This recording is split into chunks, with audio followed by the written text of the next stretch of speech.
이번 주에 추석 명절이 시작이 되고 또 추석 명절이 있습니다.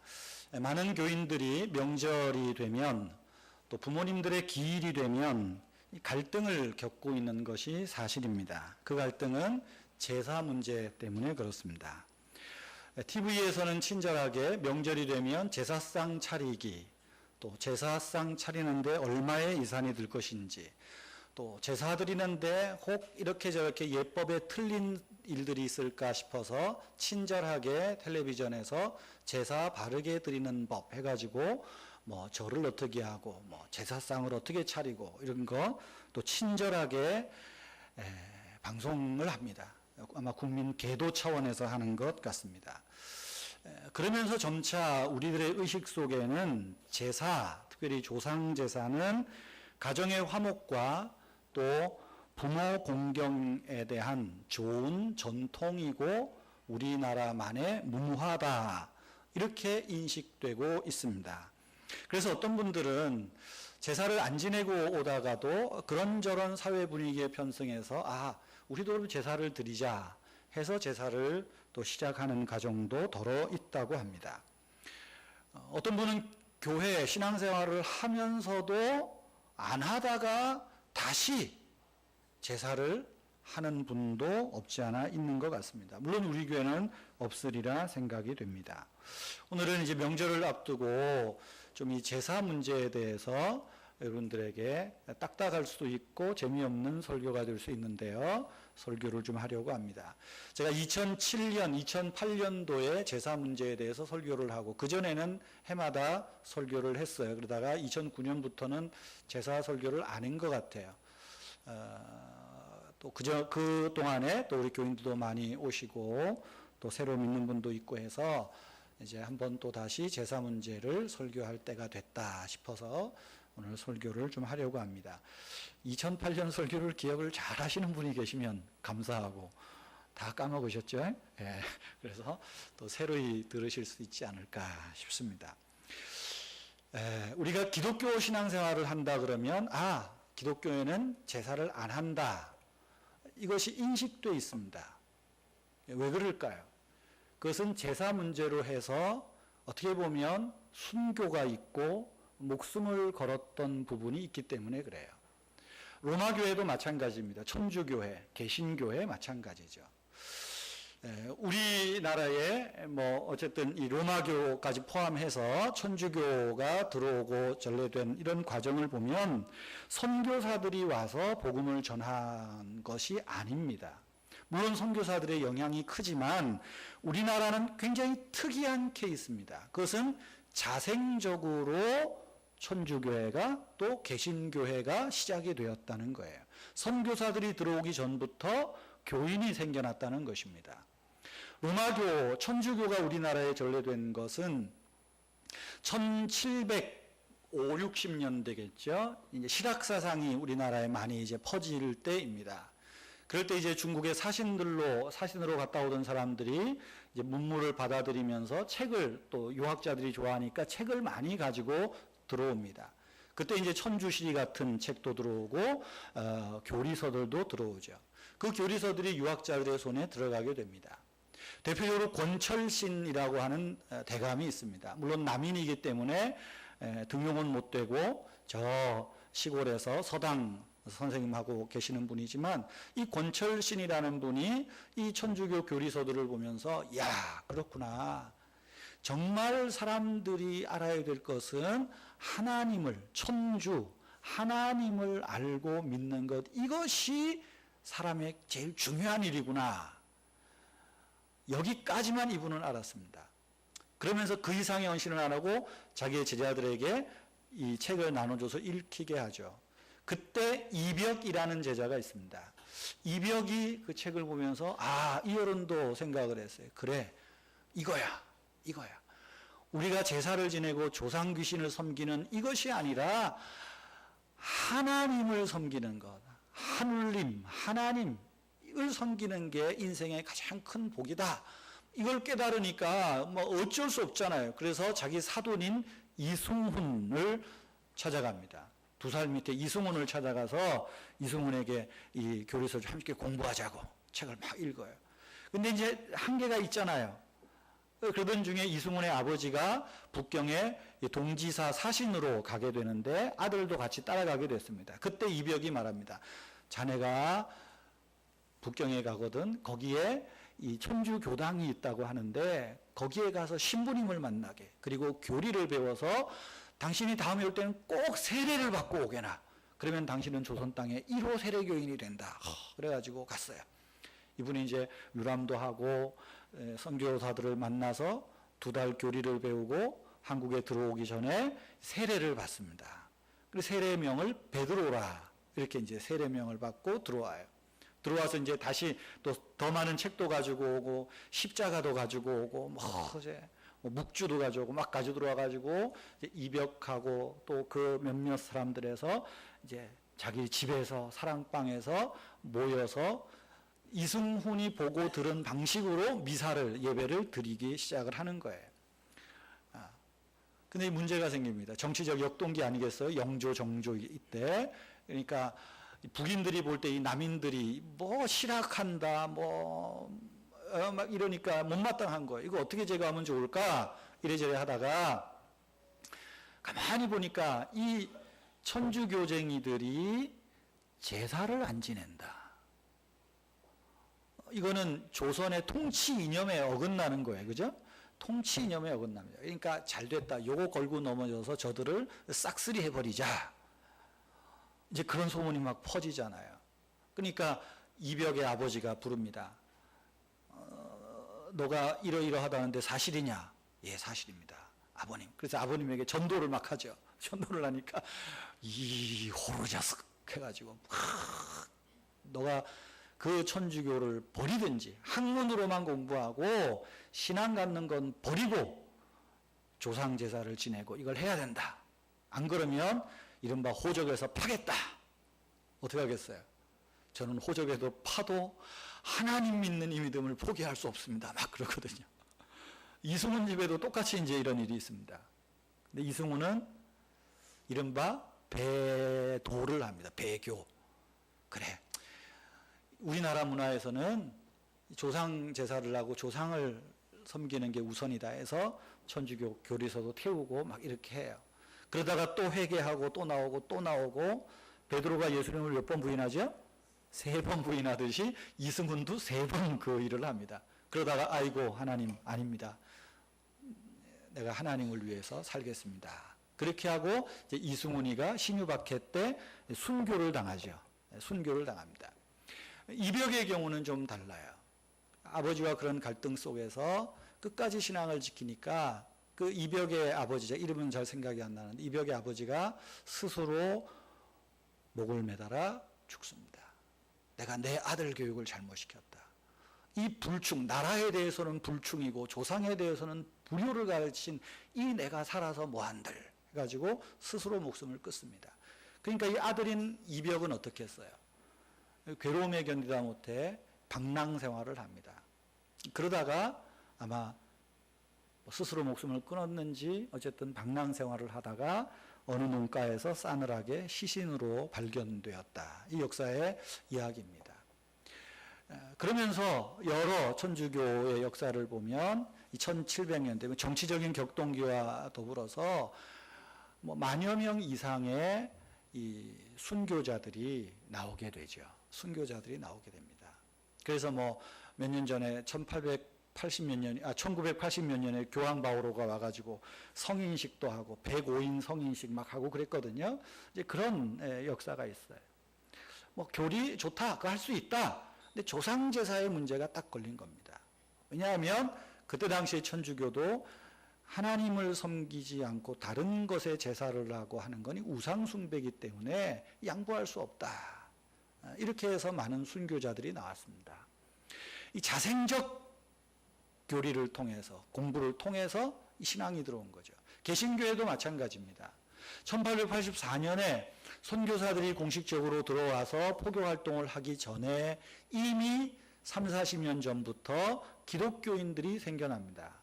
그것은 이제 중국의 이 사신 따라서 역관으로, 통역관으로 들락날락 하던 사람들이 거기에 중국에 가서 한국에 조선에 들어오려고 준비하는 선교사들에게 한국말을 가르쳐 주면서 성경을 번역해 주기 시작을 합니다. 그러니까 천주교회는 또 달라요. 한자가 들어온 게 아니라 언문이 들어오는 거예요. 그러니까 이 서상윤이나 뭐 김진기나 이런 역관들이 성경을 번역하면서 야, 이 하나님을 만나게 되는 거예요. 그리고 그들이 번역한 예수, 성교, 뭐 마태, 마가복음 이런 쪽복음을 가지고 와서 자기 아는 사람들에게 성경을 나누어 줘요. 그리고 본 사람들이 평민들이겠죠. 이걸 쉽게 읽으면서 신앙을 자연스럽게 터득하게 됩니다. 또 그 시대에 일본으로 사신을 갔던 이수정이라는 사람이 일본에 가서 역시 선교사들에게 우리말을 가르치고 누가복음 성경을 번역해 주면서 신앙을 갖게 되고 세례를 받습니다. 그래서 일본에 가면, 제가 중국은 못 가봐서 모르고 일본 요코하마에 가면 이수정이 세례받은 교회가 있습니다. 아주 오래된 교회죠. 물론 뭐 일본은 기독교가 지금 형편이 없지만 그렇게 해서 들어와서 성경을 나누어 주면서 선교사들이 오기 전에 흔히 말하는 자생적 교인이 생겨나요. 그러면서 개신교 안에도 어떤 일이 있습니까? 조상제사는 우상숭배, 이것이 인식이 돼 있는 거예요. 교리적으로 약간의 차이는 있을지 몰라도 천주교인들의 이 제1계명에 대한 이 부분 때문에 순교를 알죠. 그래서 개신교회는 처음부터 자연스럽게 제사를, 교회를 나가는 것, 기독교인이 된다는 것은 조상제사를 하지 않는 것이다. 딱 인식이 된 거예요. 그래서 교회에 나올 정도 되면, 예수님을 믿을 정도가 되면 조상제사는 이제 하지 않겠다 결심을 하고 나올 그런 지경의 그런 아주 초창기의 일이 있습니다. 그러니까 개신교회든 천주교회든 초창기부터 조상제사는, 하나님을 섬기는 사람은 제사 문제, 제사는 드리지 않는다. 이게 뭐 개신교회 130년, 천주교회 230년 역사에서 있어져 왔죠. 물론 천주교회는 좀 교리가 고무줄입니다. 때에 따라서 왔다리 갔다리 합니다. 그래서 1939년에 로마 교황청에서 조상제사는 그 나라 문화고 전통이니까 그들이 알아서 하게 냅둬라. 뭐 이렇게 이제 교황 칙령을 내리죠. 저는 그 칙령을 보면서 그 생각을 해요. 이 만여 명 이상에 넘는 순교자들은 도대체 뭐가 되나? 뭐가 되나? 오히려 이러니까 신앙의 전통이, 조선의 전통이 이러니까 잘 지켜라. 좀 이래야 되지 않을까. 좀 그런 생각을 해보게 됐습니다. 어쨌든 개신교의 교리적으로나 또 개신교의 문화나 전통에 있어서 제사는 우상숭배로 믿고 받아들이고 그렇게 있습니다. 그런데 아까도 말씀드린 대로 어느 때부터인지 모르게 아마 그게 언론의 역할인 것 같아요. TV에서 이렇게 저렇게 하고 이거 하나의 효의 이름으로, 문화의 이름으로 이게 나오다 보니까 또 그거 안 하면 자꾸만 왕따 당하는 것 같으니까 기독교인들도 그냥 이거 뭐 제사 좋은데 뭐 이렇게 해서 가족들도 한번 모이고 뭐 제사상 한번 차려도 보고 이것도 의미 있다. 뭐 이렇게 또 재해석을 해가지고 시작하는 기독교인들도 적지 않아 많이 있다고 합니다. 여러분은 어떻습니까? 여러분도 혹시 그렇게 하고 계시는 분 없나요? 아마 우리 교회 교인들 중에 어려서부터 신앙생활을 하고 또 정말 어떻게 보면 신앙의 이런 훈련을 잘 받으신 분은 이 문제에 대해서는 철저하게 이거는 아니다 라고 하는 부분이 있겠지만, 어른이 되어서 신앙생활을 하시는 분들, 30대, 40대 혹은 50대 신앙생활을 하시는 분들은 이 부분에 대해서 갈등입니다. 또 어떤 분은 그러죠. 나는 예수 잘 믿고 지나왔는데 뜻하지 않게 불신결혼을 했어요. 불신결혼에 왜 이렇게 제사가 많아요? 우리 교인도 그래요. 아이고 목사님 지난주에는 제삿날이라서 못 왔어요. 제삿날 가서 제사 한다는 얘기인가 만다는 얘기인가 헷갈리지만 제삿날이라 못 왔어요. 뭐 또 무슨 제삿날이라 어디 가야 돼요. 예전에는 목사님들한테 제삿날이라고 어디 간다는 말도 못했는데 요새는 내가 마음이 좋아서 그런지 제삿날이라고 친척집 간다고 괜찮습니다. 자우지간 이렇게 우리가 모르게 자꾸만 이런 울타리들이 하나씩 무너지는. 그래서 뭐 감리교회든지 뭐 통합축도 요즘 좀 그런 분위기가 있고, 이걸 자꾸만 문화적 측면에서 허용을 하려는 그런 움직임도 심심치 않게 있는 게 사실입니다. 그런 면에서 오늘 저는 추석을 앞두고 왜 조상제사가 우리가 우상숭배라고 하는지, 우리 기독교에서 왜 조상제사를 금하고 있는지, 길게는 제가 2008년도에 한 거는 너무 길어가지고 많이 뺐습니다. 빼고 좀 그 중에서 핵심적인 거 제가 2가지 말씀드리고, 그러면 어떻게 우리가 이런 제사 문제를 좀 극복할 수 있을까 말씀을 드리려고 합니다. 여러분, 왜 조상제사가 우상숭배일까요? 왜 조상제사를 기독교에서 금하고 있을까요? 첫 번째로 조상제사는 종교행위이기 때문입니다. 즉 종교의식입니다. 우리 국민들에게 당신의 종교가 무엇입니까? 라고 말하면 불교 혹은 뭐 로마교, 기독교 다 이렇게 이야기를 해요. 도교, 남묘호랑개교 뭐 다 하는데, 유교를 종교로 대답한 사람은 2%에 불과합니다. 그 얘기는 뭘까요? 그만큼 유교는 종교가 아니라고 생각을 하는 거예요. 유교는 삶의 방법이고 도덕이고 철학이라고 받아들이고 있습니다. 또 실제적으로 우리 한국인의 정서에 보면 유교 문화가 기독교회 안에서도 뭐 불교 안에서도 우리의 생활 전반에 유교의 영향이 없는 게 없습니다. 교회 안에도 장유유서적인 거 다 유교의 영향이죠. 굉장히 유교의 영향이 큽니다. 그래서 20년 전인가요? 상명여대 그 근문학 교수가 공자가 죽어야 나라가 산다, 뭐 이런 책도 썼잖아요. 이 공자 문화, 유교 문화가 엄청 뿌리가 깊습니다. 그런데 기억해야 될 것은 유교도 하나의 종교라는 거예요. 그 종교성을 가장 잘 드러내는 것이 바로 조상제사입니다. 유교는 사실은 어떤 신과는 없습니다. 어떻게 보면 유교의 신과는, 유교는 영혼에 대한 것도 불멸설 같기도 하고, 신과는 뭐 유전설 같아요. 내가 죽으면 내 혼이 자녀들에게로 남아있다, 뭐 이런 이야기들도 하고 그럽니다. 그래서 유학자들은 제사는 단지 효의 연장선이라고 보는 거예요. 부모님을 모시듯 돌아가신 다음에도 그분들을 모시는 것이 제사다. 살아생전에 모시는 것 같은 것이 제사일 뿐이지 그 이상도 그 이하도 아니라고 말합니다. 좀 더 나아가서 신관과도 연결이 되는데, 사람들은 죽은 후에 영혼의 존재는 믿지 않아요. 단지 자기가 죽으면 혼백이 나뉘어져서 원래 기운으로 돌아가는데 그 자녀들에게로 이 잔상이 남는다는 거예요. 자녀들에게 잔상이 남는다. 그래서 제사를 통해서 부모님과 내가 하나의 일치감을, 이 뿌리를 찾는 거지 그 이상도 그 이하도 아니다라고 말합니다.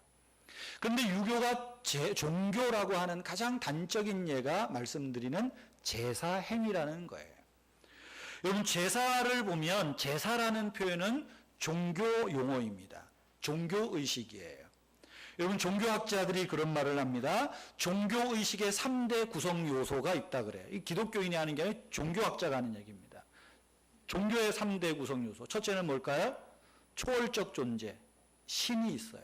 두 번째는 사제가 있어요. 세 번째는 신도가 있어요. 신자.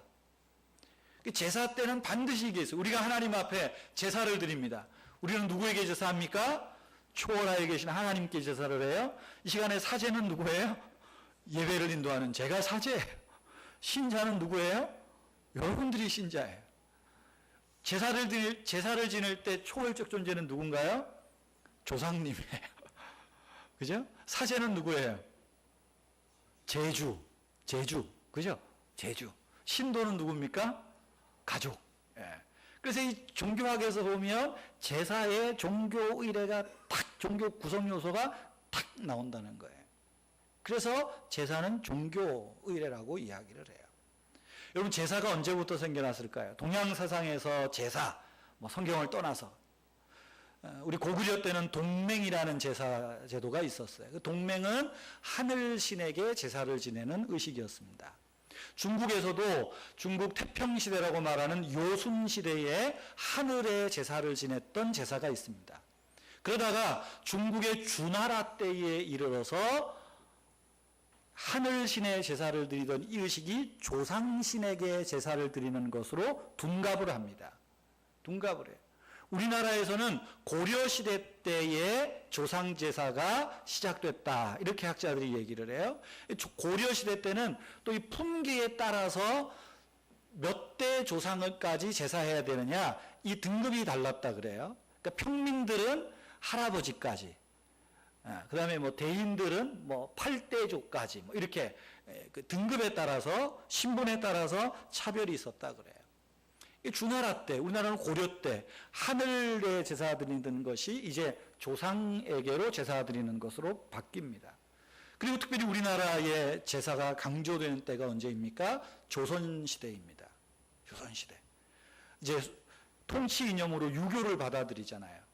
주자학을 받아들이고 성리학을 받아들이면서 충효의 통치 이념이죠. 통치 이념. 그러니까 제사를 안 지내는 것은 국법을 어기는 것과 마찬가지가 되는 겁니다. 그러니까 제사가 아주 강조가 되죠. 그걸 통해서 하나의 통치 기반을 다지는 그런 행위이기도 한 겁니다.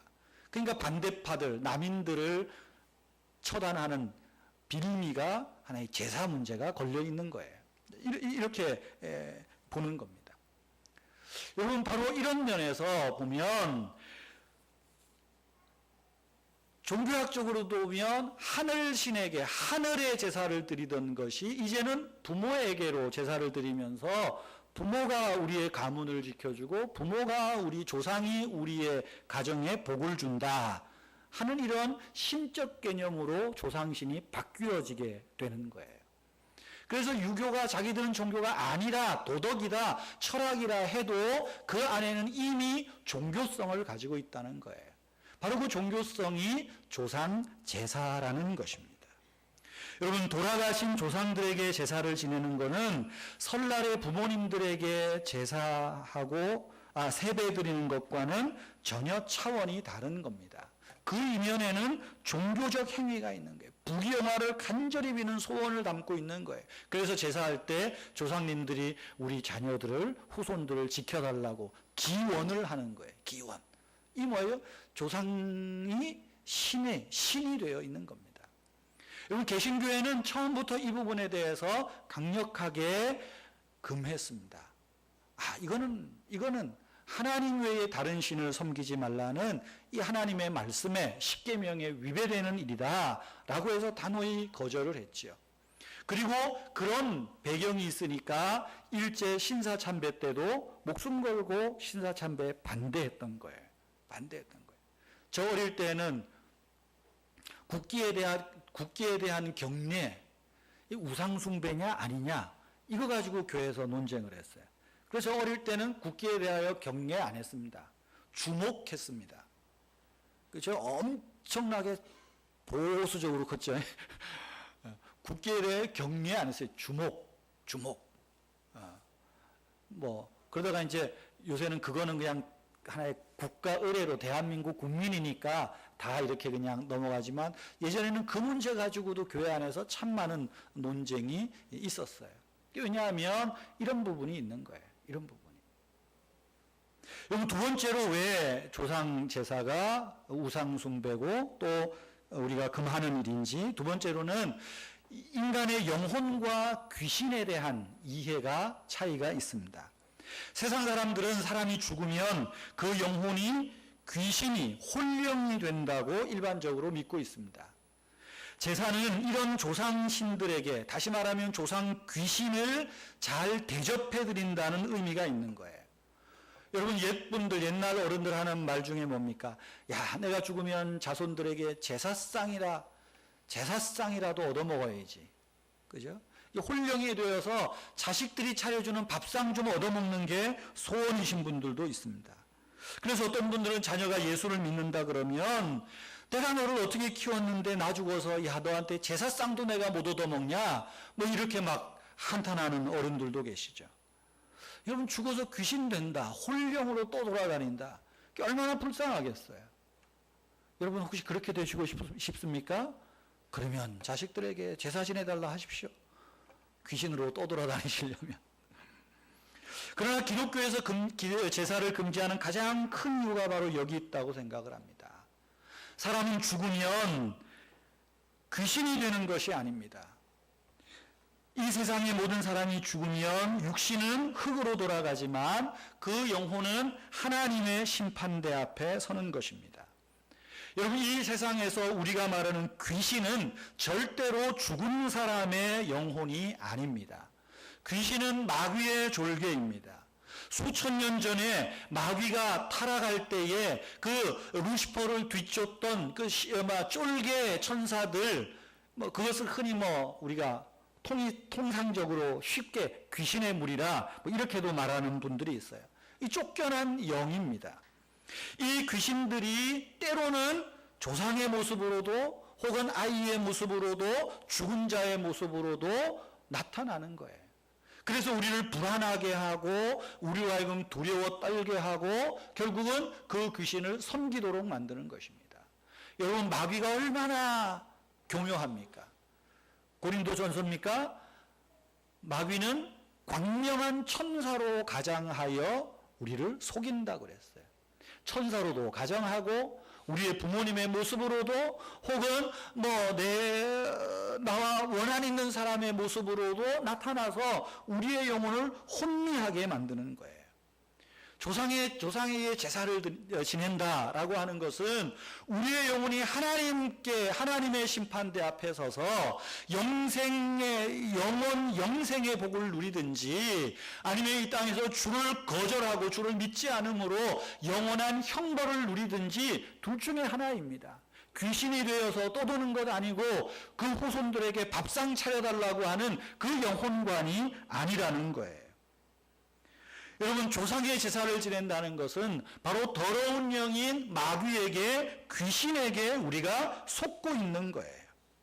고린도전서 10장 20절에 보면 대저 이방인에게 제사하는 것은 귀신에게 하는 것이요 하나님께 제사하는 것이 아니니 나는 너희가 귀신과 교제하는 자가 되기를 원치 아니하노라 그랬어요. 제사를 지내는 것은 귀신과 사귀는 거예요. 귀신의 세계로 들어가는 거를 이야기하는 거예요. 때문에 조상에게 제사를 지내는 것은 그와 동일하게 우리가 믿고 받아들이고 해석하는 거예요. 여러분, 오늘 본문 8절 말씀을 보십시오. 그때에는 너희가 하나님을 알지 못하여 본질상 하나님이 아닌 자들에게 종노릇하였다 말하고 있어요.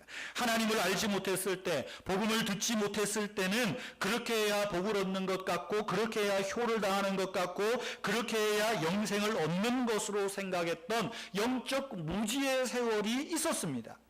그러나 복음을 듣고 예수 그리스도를 믿음으로 하나님의 자녀가 되고 하나님의 백성이 된 이후에 그때로 다시 돌아가는 것은 어리석은 일이라는 거예요. 그래서 9절은 이렇게 말하죠. 이제는 너희가 하나님을 알 뿐 아니라 더욱이 하나님이 아신 바 되었거늘 어찌하여 다시 약하고 천박한 초등학문으로 돌아가서 다시 그들에게 종노릇하려 하느냐. 하나님이 나를 아신 바 되고 내가 하나님을 알게 되었는데 왜 하나님을 알지 못할 때의 그 약하고 천박한 초등학문, 귀신에게 뻘뻘 떨던 그때 시절로 되돌아가서 그들에게, 귀신들에게 종노릇하게 하려느냐? 그럴 수 없다는 거예요. 그럴 수 없다는 거예요. 그래서 9절에 보면 그러죠. 어찌하여 다시 돌아가려느냐? 그 말이에요. 어찌하여 다시 돌아가려느냐? 하나님을 알지 못할 때 섬기던 그때 모습으로 돌아가는 것은 옳지 못하다는 것이요. 그리고 10절에서 어떻게 말합니까? 너희가 날과 달과 절기와 해를 삼가 지키니. 자꾸만 우리는 우리 속에 전통적인 어떤 그 종교 의식들이 나도 모르게 학습되어 있습니다. 불교에서도 제사 행위가 있잖아요. 이 기독교인들도 이 의식이 아직 많아요. 예를 들어서 사람이 돌아가시면 장례를 다 치르고 그 다음에 뭐 합니까? 초상을 안 치러봐서 모르시나? 사모제라 그러죠. 사모제라고 합니다. 사무제가 어디서 나온 줄 아세요? 사무제도 이 종교 행위거든요. 사무제도. 우리는 묘에 잔디 잘 심었나, 비석 잘 해놨나, 이렇게 생각하지만 사실은 사무제의 기원이 그게 아니에요. 여러분, 살아있는 이 사람이 갑자기 죽어서 이 무덤에 들어갔어요. 유택이라 그러죠. 유교에서 유택이라 그럽니다. 집으로 표현해요. 그러니까 얼마나 불안하겠어요. 갑자기 지금 땅 위에서 땅 속으로 들어갔으니까 그 혼이 얼마나 불안하고 두렵겠어요. 그래서 사무제는 우리가 와서 다시 돌보니까 돌아가신 조상님, 홀령님 여기서 평안히 잘 계셔도 됩니다. 그러면서 드려주는 제사예요. 제사예요, 제사. 물론 요즘은 제사까지는 안 해도, 근데 거기에서 나온 거예요.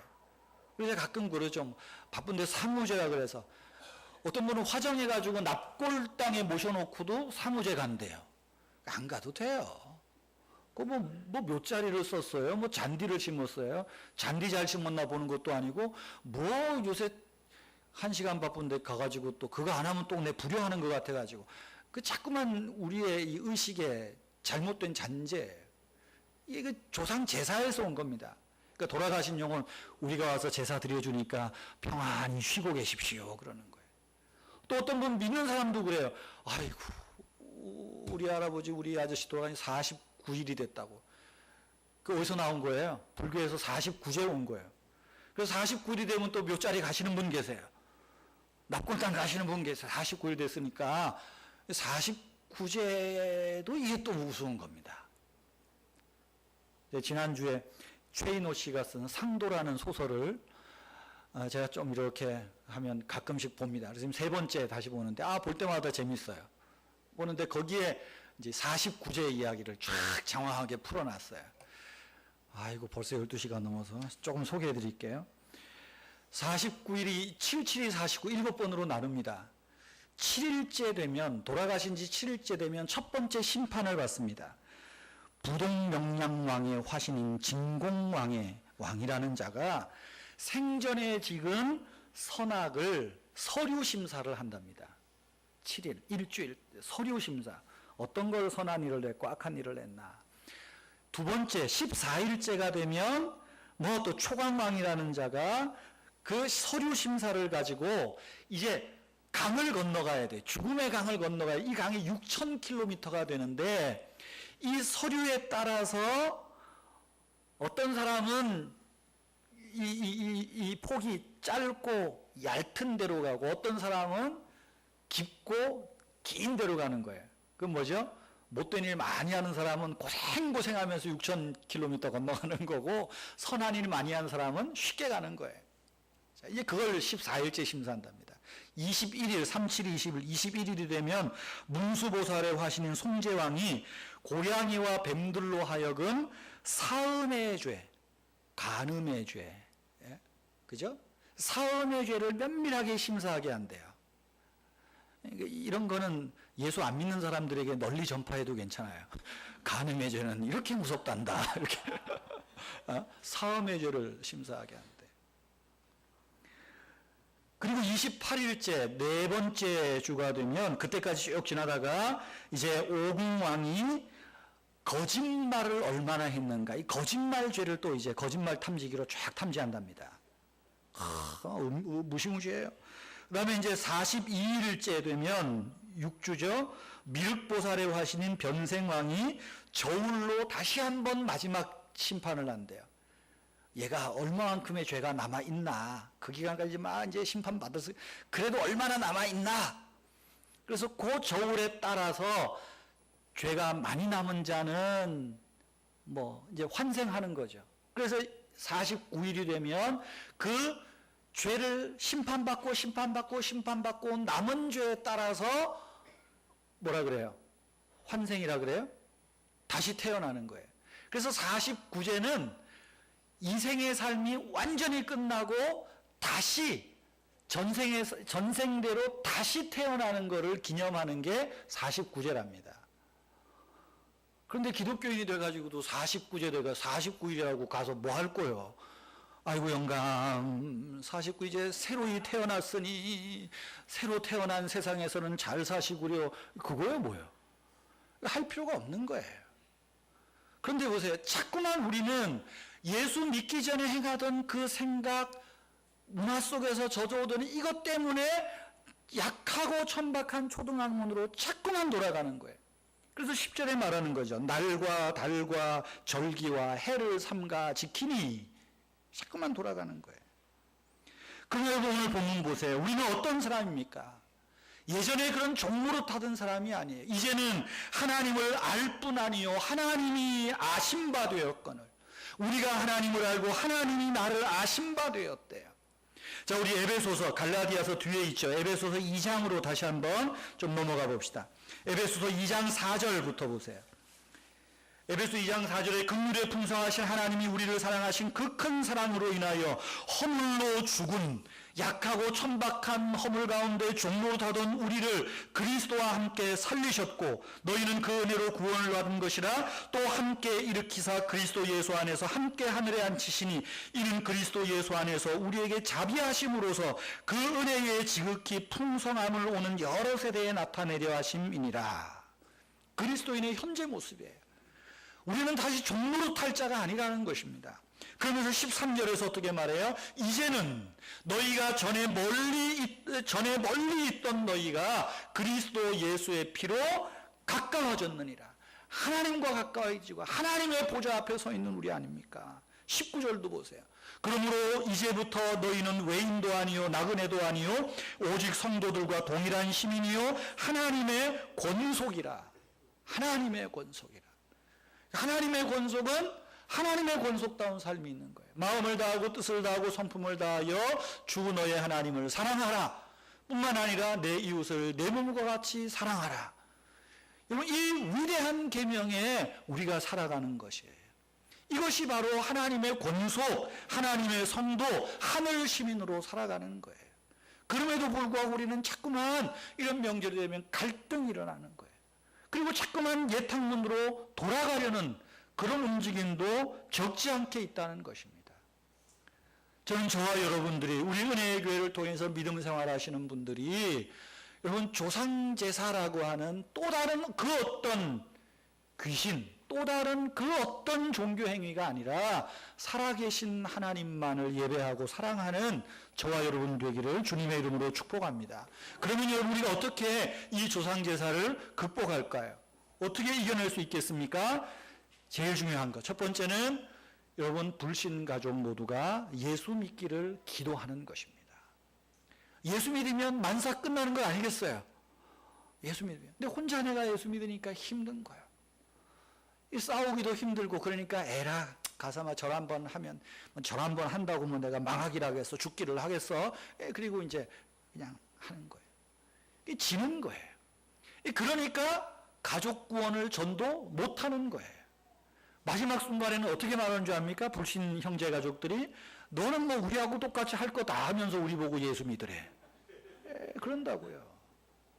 그러니까 제일 중요한 거는 우리의 불신 가족들이 예수 믿도록 기도하고 기회를 봐서 전도하고 인도하는 겁니다. 두 번째로는 말씀드린 대로 혹 우리의 가족들 중에 친지들 중에 제사에 대해서 이야기가 될 만한 분이 있다면 조상제사가 왜 종교의식인지 또 이것이 효가 아니라는 것을 가르쳐 줘야 돼요. 조상제사 지내다가 뼈골 휘어진다 그러잖아요. 돌아가신 조상님들께서 제사상 한번 받자고 없는 살림 축내는 거 좋아하시는 조상님이 어디 있겠어요? 그죠? 조상제사가 진정한 효가 아니라 우리 기독교에서 말하는 이 효를 가르쳐 줘야 돼요. 기독교의 효가 뭡니까? 살아생전에 부모님을 잘 모시는 겁니다. 효도하고 공경하는 거예요. 형제간에 우애하고 화목하는 것입니다. 기독교는 결코 효를 천시하지 않습니다. 여러분 성경만큼 자주 말씀드리지만 효에 대해서 그렇게 많이 이야기하는데 어디 있습니까? 부모를 거역하는 자는 골짜기에 까마귀가 그 눈을 쪼아먹으리라. 이 무시무시한 말씀 아니겠어요? 예? 내 부모를 공경하라. 그리하면 내가 잘되고 땅에서 장수하리라. 이 제목을 만하면 성경은 효를 이야기를 합니다. 여러분, 왜 이 땅에 부모님께 효를 다해야 됩니까? 하나님이 보이지 않지만 하나님은 보이는 하나님의 권위로 부모님을 주신 거예요. 그래서 이 땅에서 부모님께 효를 다하고 가족들 간에, 형제들 간에 화해하고 우애하는 것, 이것이 진정한 가정의 화목이요 효라는 것을 말씀드려야 된다는 거죠. 여러분, 세 번째로는 때를 따라 준비하는 것입니다. 어느 때가 되어지면 내가 이 제사를 멈추고 이제는 하나님의 방식대로, 또 성경이 기뻐하는 방법대로 하겠다. 때를 기다리세요. 때를. 조금 힘들더라도 한 두세 번, 서너 번 참으시면, 이기시면 문제가 되지 않을 것입니다. 그리고 더 나아가서 이제는 여러분, 조상제사가 추도식이 되도록 좀 유도하시는 것도 좋습니다. 그것은 불신 가정이어도 저는 가능하다고 생각이 됩니다. 생각이 돼요. 우리 개신교에서는 이 제사 문제가 적지 않게 처음에 교회 나오면 제사를 안 지낸다라는 걸 알지만 많은 갈등이 있는 걸 알아요. 그래서 1915년에 선교사들이, 또 우리 한국교회 초창기 멤버들이 하나의 모범을, 예배 모범을 정했어요. 그래서 장례에 대해서 이렇게 말합니다. 엄숙한 장례식만 하고 조상 숭배의 제사는 지내지 말 것을 이야기를 합니다. 그러면서 추도식으로 대체하는 것이 좋다. 1915년에 이야기가 나왔어요. 추도식. 그 자리에 모여서 조상 숭배하고 제사를 하지 말고 돌아가신 부모님에 대해서 기억하고 생각하고, 또 제사가 갖는 긍정적인 의미가 있잖아요. 기일이 되면 가족들이 모이고 형제들이 모이니까 그날에 모여서 제사보다는 같이 고인에 대한 덕담을 이야기를 하고 같이 예배하고, 또 이 가족을 위해서 하나님께서 지키시고 복 주시기를 하나님께 예배하는 예배로 이렇게 유도를 하고 있습니다. 참 지혜로운 방법이지 않나 생각이 됩니다. 사랑하는 성도 여러분, 오늘 이 시대에 우리가 신앙생활을 하는 것이 어떻게 보면 우리 둘 사이에 머뭇거리는 것 같습니다. 머뭇거리는 것 같아요. 요즘은 하도 다원화된 사회다 보니까 머뭇거리다 못해 아예 양다리 걸치기를 즐겨하고 있는 교인들도 적지 않아 많습니다. 그러나 성경은 말합니다. 너는 마음을 다하고 성품을 다하고 힘을 다하고 뜻을 다하여 주 너의 하나님을 사랑하라. 그 하나님이 내 생명의 주인이시오, 내 삶의 주인이시오, 나의 왕이심을 고백하는 것입니다. 부모님께 효를 다하십시오. 최선을 다하여 섬기십시오. 살아생전 그리하시라는 말입니다. 저도 자식들 입장에서 부족하지요. 살아생전. 돌아가신 다음에 예수 잘 믿고 돌아가신 분은 그래도 복 받으신 것 아니겠어요? 복 받으신 거예요. 여러분 가정에 이런 제사 문제로 명절이 되면 참 많은 갈등이 있을 줄 압니다. 갈등을 조금만 인내하십시오. 조금만 견디십시오. 그러면 하나님께서 때가 되면 여러분들의 기도를 들으셔서 여러분의 가정을 예수님께로 복음으로 회복시킬 날도 멀지 않아 있을 것입니다. 내가 양보해서 얻는 것이 아닙니다. 지킬 걸 지킬 때 하나님의 복이 있다는 거죠. 여러분, 여러분의 불신 가정을 위해서 기도하십시오. 또 이번 명절에 혹 이 제사 문제로 집안에 어떤 갈등이 있다면 피하지 마십시오. 가서 열심히 제사상도 차려주십시오. 그리고 결정적인 부분에서는 이야기하십시오. 내가 이제 예수님을 믿습니다. 예수님 믿는 사람은 제사를 지내지 않습니다. 그러니까 저는 이번부터 빠지겠습니다. 그럼 좀 괄시 받겠죠. 괄시 받겠죠. 그럼 좀 용돈 꽃배기로 올려주시고 한 서너 번만 고생하시면 될 것 같아요. 그러면 제사 드리면서도 투덜투덜대다가 그래 그러면 야 교회에서 하는 식으로 우리도 한번 해볼까? 그럴지 모르겠어요. 지난주 월요일 날 정혜숙 권사님이 전화가 왔습니다. 아마 시댁에 제삿날이라 어쩔 수 없이 내려갔대요. 해마다 이것 때문에 싸우기도 하고 맨날 가긴 가도 피해 있는데 그날따라 가족회의를 하면서 이제 제사 지내지 말고 오늘부터 니네 교회에서 하던 식으로 추도식이라는 거 한번 해보자. 놀래가지고 전화가 온 거예요. 목사님 어떻게 하면 돼요? 어떻게 하면 돼요? 이럴 줄 알았으면 내가 좀 준비를 해가지고 오는 건데 준비나 마나 찬송 뭐 부르면 되겠어요? 괜히 또 고상한 찬송, 어려운 찬송하지 말고 그래도 들어봄직한 찬송이 있을 거예요. 예수 사랑하시면 하든지 죄짐 맡은 우리 구주를 하든지 그 찬송 부르세요. 아마 혼자 독창할 줄 모르겠어. 연습 많이 하고 부르소. 그리고 그때 내가 생각난 게 성경이 시편 23편밖에 없습니다.